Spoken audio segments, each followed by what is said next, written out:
Hi, welcome to Lesson 2, Storyboarding. Storyboarding allows us to have various screens in an app to be visually assembled. Just as when you use an app, you will navigate from different screens. So storyboarding helps us to design visually how different screens are to link to one another.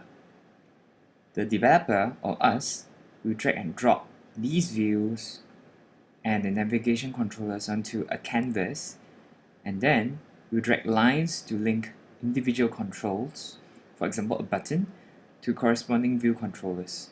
In other words, what this means is I link a button to another screen in which when I click that button, I will link to that screen.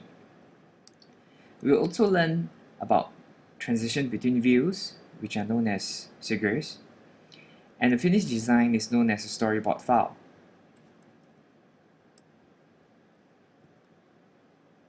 Okay, we will create a simple app using storyboarding to implement multiple scenes with figures to navigate between scenes.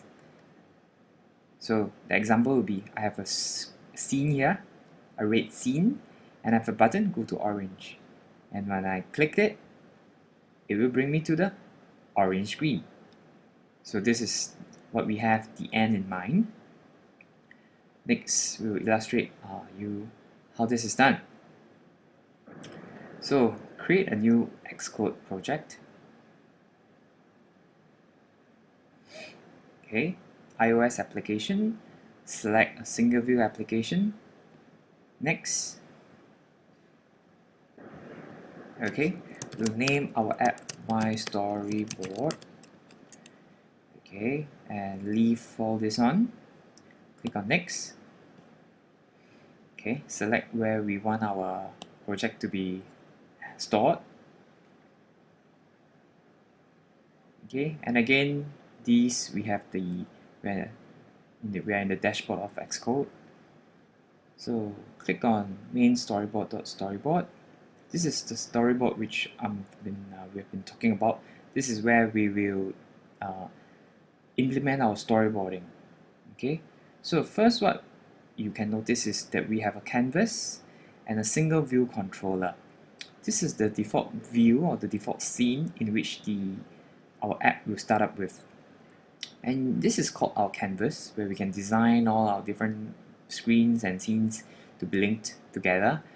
We can zoom in and out, okay, but take note that we can only add objects like labels and buttons to our scenes only when we are zoomed in. Okay, so we'll proceed with bring a label in. Okay, we'll name this label, double click on it, and we'll name it red.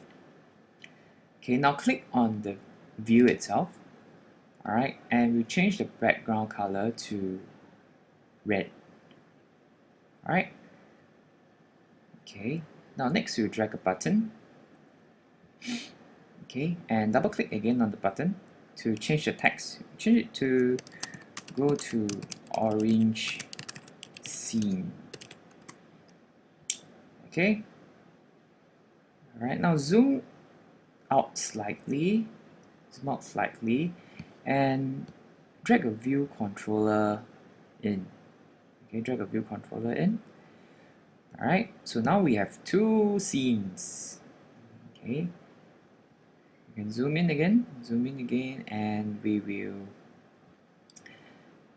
drag another label into the new scene that we have just added, and double click on it. We'll name it orange.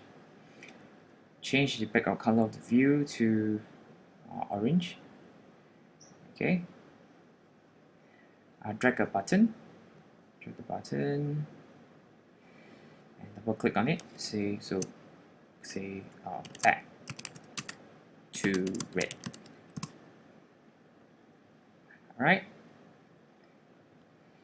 Now to implement the link between the button to the view, all we have to do is just click on Control and click on the button and drag to the I'll show it again.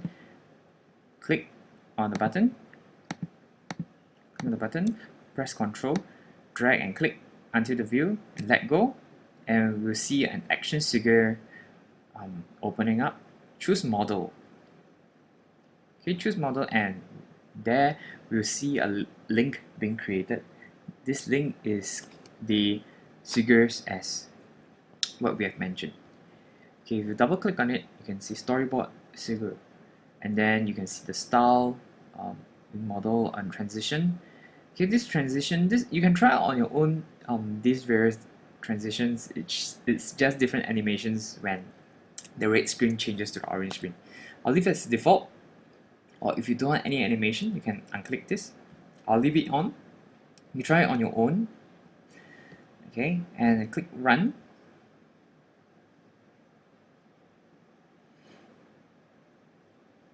Okay, and then you have your app, and then when we click on the go to orange scene button, ta-da, we are brought to the orange scene. Okay, and if we click, oh, it doesn't work. That's because we have not linked the back to red button back to the red screen button first. We'll do that in a while, but this is just a simple illustration of how we have added a link from one screen to another. Using the same method, you can link from one screen to multiple screens. But in this case, we just illustrate between the two. I believe you can extend it to multiple screens on your own. So this is a primer to storyboarding.